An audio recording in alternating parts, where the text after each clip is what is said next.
ਵਾਹਿਗੁਰੂ ਜੀ ਕਾ ਖਾਲਸਾ ਵਾਹਿਗੁਰੂ ਜੀ ਕੀ ਫਤਿਹ।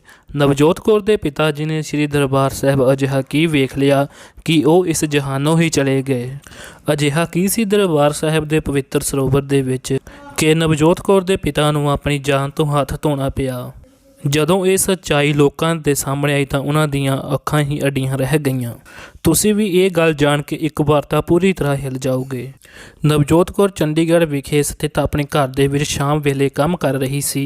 ਨਵਜੋਤ ਕੌਰ ਦਾ ਪਿਛੋਕੜ ਅੰਮ੍ਰਿਤਸਰ ਸਾਹਿਬ ਦਾ ਹੈ ਅਤੇ ਚੰਡੀਗੜ੍ਹ ਦੇ ਵਿੱਚ ਉਸ ਦਾ ਵਿਆਹ ਹੋਇਆ ਸੀ। ਚੰਡੀਗੜ੍ਹ ਦੇ ਇੱਕ ਕਾਲਜ ਦੇ ਵਿੱਚ ਹੀ ਉਹ ਪ੍ਰੋਫੈਸਰ ਹੈ। ਨਵਜੋਤ ਕੌਰ ਉਸ ਦਿਨ ਆਪਣਾ ਕੰਮ ਕਰ ਰਹੀ ਸੀ ਕਿ ਉਸ ਵਕਤ ਉਸ ਦਾ ਫੋਨ ਵੱਜਿਆ, ਜੋ ਕਿ ਉਸ ਦੇ ਪਿਤਾ ਕਿਰਪਾਲ ਸਿੰਘ ਦਾ ਸੀ। ਨਵਜੋਤ ਕੌਰ ਨੇ ਫੋਨ ਚੁੱਕਿਆ ਤਾਂ ਉਸ ਦੇ ਪਿਤਾ ਨੇ ਅੱਗੋਂ ਕਿਹਾ, ਤੂੰ ਅੱਜ ਦੀ ਅੱਜ ਅੰਮ੍ਰਿਤਸਰ ਸਾਹਿਬ ਆ ਕੇ ਮੈਨੂੰ ਮਿਲ ਜਾ, ਕੱਲ੍ਹ ਮੈਂ ਇਸ ਦੁਨੀਆ ਤੋਂ ਚਲਾ ਜਾਵਾਂਗਾ। ਅਜਿਹੀ ਗੱਲ ਸੁਣ ਕੇ ਤਾਂ ਹਰ ਕੋਈ ਹਿੱਲ ਜਾਵੇਗਾ। ਪਹਿਲਾਂ ਤਾਂ ਨਵਜੋਤ ਕੌਰ ਨੂੰ ਕੁਝ ਅਜੀਬ ਜਿਹਾ ਲੱਗਿਆ, ਪਰ ਫਿਰ ਕਿਰਪਾਲ ਸਿੰਘ ਨੇ ਹੌਲੀ ਹੌਲੀ ਹੋਰ ਗੱਲਾਂ ਕਰਨੀਆਂ ਸ਼ੁਰੂ ਕਰ ਦਿੱਤੀਆਂ। ਨਵਜੋਤ ਕੌਰ ਨੇ ਦੱਸਿਆ ਕਿ ਮੇਰੇ ਫੋਨ ਦੀ ਰਿਕਾਰਡਿੰਗ ਔਨ ਸੀ। ਉਸਨੇ ਕਿਹਾ ਕਿ ਮੈਂ ਆਪਣੇ ਪਿਤਾ ਨੂੰ ਪੁੱਛਿਆ ਕਿ ਤੁਸੀਂ ਇਹ ਸਭ ਗੱਲਾਂ ਕਿਉਂ ਕਹੀਆਂ ਹਨ ਕਿ ਮੈਂ ਕੱਲ੍ਹ ਚਲਾ ਜਾਵਾਂਗਾ। ਦੱਸੋ ਮੈਨੂੰ, ਤੁਸੀਂ ਕੱਲ੍ਹ ਕਿੱਥੇ ਜਾਵੋਗੇ।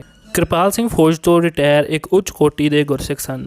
ਦੱਸਿਆ ਜਾਂਦਾ ਹੈ ਕਿ ਕਿਰਪਾਲ ਸਿੰਘ ਫੌਜ ਦੇ ਵਿੱਚੋਂ ਜਲਦੀ ਹੀ ਰਿਟਾਇਰ ਹੋ ਗਏ, ਕਿਉਂਕਿ ਉਹਨਾਂ ਦੀ ਪਰਮਾਤਮਾ ਦੇ ਨਾਮ ਵਿੱਚ ਲਿਵ ਹਰ ਵੇਲੇ ਹੀ ਲੱਗੀ ਰਹਿੰਦੀ ਸੀ। ਹਰ ਵਕਤ ਹੀ ਵਾਹਿਗੁਰੂ ਦਾ ਜਾਪ ਕਰਦੇ ਰਹਿਣਾ। ਫੌਜ 'ਚੋਂ ਰਿਟਾਇਰ ਹੋਣ ਤੋਂ ਬਾਅਦ ਕਿਰਪਾਲ ਸਿੰਘ ਜੀ ਨੇ ਦਰਬਾਰ ਸਾਹਿਬ ਅੰਦਰ ਸੇਵਾ ਕਰਨੀ ਸ਼ੁਰੂ ਕਰ ਦਿੱਤੀ। ਉਹ ਦਿਨ ਦਾ ਜ਼ਿਆਦਾ ਸਮਾਂ ਸ਼੍ਰੀ ਦਰਬਾਰ ਸਾਹਿਬ ਅੰਦਰ ਹੀ ਬਿਤਾਉਂਦੇ ਸਨ। ਉਹ ਅੰਮ੍ਰਿਤ ਵੇਲੇ ਤੋਂ ਹੀ ਉੱਥੇ ਆਪਣੀ ਸੇਵਾ ਦੇ ਵਿੱਚ ਲੱਗ ਜਾਂਦੇ ਸਨ। ਸੋ ਨਵਜੋਤ ਕੌਰ ਨੇ ਦੱਸਿਆ ਕਿ ਮੈਂ ਆਪਣੇ ਪਿਤਾ ਨੂੰ ਪੁੱਛਿਆ, ਤੁਸੀਂ ਕੱਲ੍ਹ ਕਿੱਥੇ ਜਾਓਗੇ ਅਤੇ ਤੁਹਾਨੂੰ ਇਹ ਕਿਵੇਂ ਪਤਾ ਲੱਗਿਆ ਹੈ। ਕਿਰਪਾਲ ਸਿੰਘ ਨੇ ਦੱਸਿਆ ਕਿ ਮੈਂ ਹਰ ਰੋਜ਼ ਦੀ ਤਰ੍ਹਾਂ ਪਰਸੋਂ ਦਰਬਾਰ ਸਾਹਿਬ ਗਿਆ ਅੰਮ੍ਰਿਤ ਵੇਲੇ। ਉਸ ਵੇਲੇ ਸੰਗਤ ਤਾਂ ਘੱਟ ਹੀ ਸੀ। ਉਸਨੇ ਦੱਸਿਆ ਕਿ ਮੈਂ ਪਰਿਕਰਮਾ ਕਰ ਹੀ ਰਿਹਾ ਸੀ ਕਿ ਮੇਰਾ ਧਿਆਨ ਸਰੋਵਰ ਦੇ ਵੱਲ ਗਿਆ। ਉਹਨਾਂ ਨੇ ਦੱਸਿਆ ਕਿ ਮੈਂ ਵੇਖਿਆ ਕਿ ਸੋਨੇ ਦਾ ਸਿਰ ਅੰਮ੍ਰਿਤ ਦੇ ਵਿੱਚੋਂ ਬਾਹਰ ਆ ਰਿਹਾ ਹੈ। ਉਹਨਾਂ ਨੇ ਦੱਸਿਆ ਕਿ ਮੈਂ ਪੂਰੀ ਤਰ੍ਹਾਂ ਨਾਲ ਹੈਰਾਨ ਹੋ ਗਿਆ ਕਿ ਇਹ ਕੀ ਚੀਜ਼ ਹੈ ਜੋ ਸਰੋਵਰ ਦੇ ਵਿੱਚੋਂ ਬਾਹਰ ਆ ਰਹੀ ਹੈ। ਉਹਨਾਂ ਨੇ ਦੱਸਿਆ ਕਿ ਜਦੋਂ ਮੈਂ ਉਸ ਨੂੰ ਵੇਖ ਰਿਹਾ ਸੀ ਤਾਂ ਉਸ ਸਰੋਵਰ ਦੇ ਵਿੱਚੋਂ ਇੱਕ ਆਦਮੀ ਦਾ ਸਿਰ ਬਾਹਰ ਆ ਰਿਹਾ ਸੀ।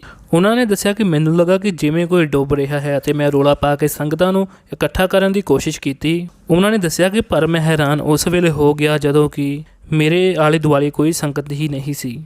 ਉਹਨਾਂ ਨੇ ਦੱਸਿਆ ਕਿ ਸੰਗਤ ਅਤੇ ਸੇਵਾਦਾਰਾਂ ਵਿੱਚੋਂ ਮੈਨੂੰ ਕੋਈ ਵੀ ਦਿਖਾਈ ਨਹੀਂ ਦਿੱਤਾ।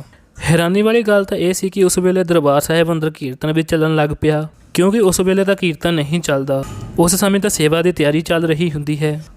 ਉਹਨਾਂ ਨੇ ਦੱਸਿਆ ਕਿ ਮੈਂ ਦੇਖ ਹੀ ਰਿਹਾ ਸੀ ਕਿ ਇੰਨੇ ਨੂੰ ਉਹ ਆਦਮੀ ਸਰੋਵਰ ਦੇ ਵਿੱਚੋਂ ਬਾਹਰ ਨਿਕਲ ਕੇ ਮੇਰੇ ਸਾਹਮਣੇ ਆ ਖਲੋਤਾ। ਅੰਮ੍ਰਿਤਸਰ ਵੱਲ ਨੂੰ ਮੂੰਹ ਕਰਕੇ ਉਸਨੇ ਅਰਦਾਸ ਕੀਤੀ। ਉਹਨਾਂ ਨੇ ਮੈਨੂੰ ਕਿਹਾ ਕਿ ਕਿਰਪਾਲ ਸਿੰਘ ਤੁਸੀਂ ਤਿਆਰ ਹੋ ਜਾਓ, ਕੱਲ੍ਹ ਆਪਾਂ ਚੱਲਣਾ ਹੈ। ਆਪ ਜੀ ਨੂੰ ਗੁਰੂ ਸਾਹਿਬ ਦਾ ਬੁਲਾਵਾ ਆਇਆ ਹੈ। ਹੁਣ ਤੁਸੀਂ ਤਿਆਰੀ ਕਰ ਲਵੋ, ਆਪਾਂ ਕੱਲ੍ਹ ਨੂੰ ਚੱਲਣਾ ਹੈ। ਹੁਣ ਤੁਸੀਂ ਸੇਵਾ ਕਰ ਲਵੋ ਅਤੇ ਮੈਂ ਵੀ ਇੱਥੇ ਹੀ ਹਾਂ। ਇੰਨੀ ਗੱਲ ਤੋਂ ਬਾਅਦ ਮੈਨੂੰ ਇੱਕ ਝਟਕਾ ਜਿਹਾ ਮਹਿਸੂਸ ਹੋਇਆ। ਉਸ ਤੋਂ ਉਪਰੰਤ ਹੀ ਮੈਨੂੰ ਸਾਰੀ ਸੰਗਤ ਅਤੇ ਸੇਵਾਦਾਰ ਦਿਖਾਈ ਦੇਣੇ ਸ਼ੁਰੂ ਹੋ ਗਏ ਅਤੇ ਉਹ ਆਦਮੀ ਵੀ ਉੱਥੋਂ ਜਾ ਚੁੱਕਿਆ ਸੀ।